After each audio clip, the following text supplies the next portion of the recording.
If you say, what do I miss most about the old Regal, I think I'd say I miss my two friends up in the projection room, the two Cayley 12 projectors. They never let me down. There was a few teething problems, but they did sterling service, and they really did perform well over the years, and I did regard them as my friends. I used to tap them now and again and say, thank you, you've done well tonight. Well, when the cinema closed, I said to the ex-servicemen's club, would they like me to maintain the projectors? I think that was just as well I'd done that, because they could have just been cleared out, but it was through me having the projection room key and maintaining the projectors that they're still there.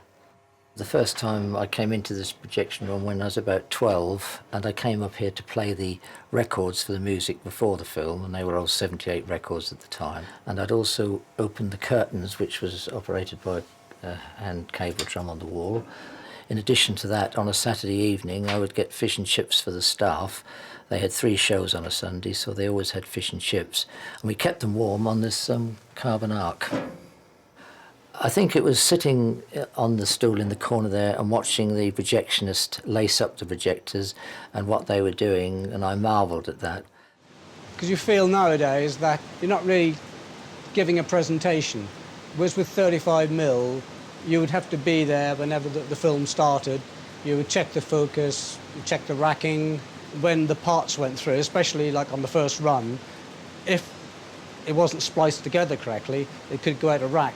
So you would need to be aware of that. So every time a reel would go through, like from part 1 to part 2, you would have to be there just to check the racking, just in case suddenly a head appears at the bottom of the screen, just to bring it back up. You felt you were giving a presentation, and you felt the audience were enjoying it because of your efforts behind the scenes. I think there was a magic in the old projectors, like Holt had Cayley 12s, and as I've said before, I can hear them now. There was a magic in it all, which has sadly gone. Put the lens down, over the intermittent sprocket, through to the sound head, and we take it through to the sprocket there. As a projectionist, I used to love playing with celluloid. You used to love playing with it. That was great. Splicing it, putting it together, it felt very manual. It felt kind of tactile. It felt like you were doing something that actually had some kind of validity. So we're now taking it through to the bottom sprocket of the sound head for the film to be threaded onto the take-up spool at the bottom.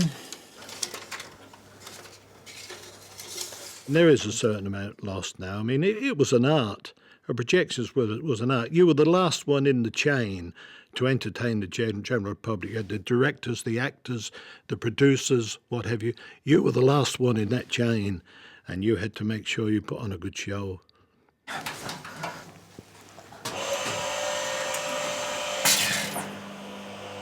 I always wanted to make sure that it was a first-class performance, even down to dimming the lights at the right time and opening the curtains at the right time on the sensor and that sort of thing. I felt, the showmanship was a very major part of, putting on a good performance. I always wanted to do it, so it was just right. And then we set the film going.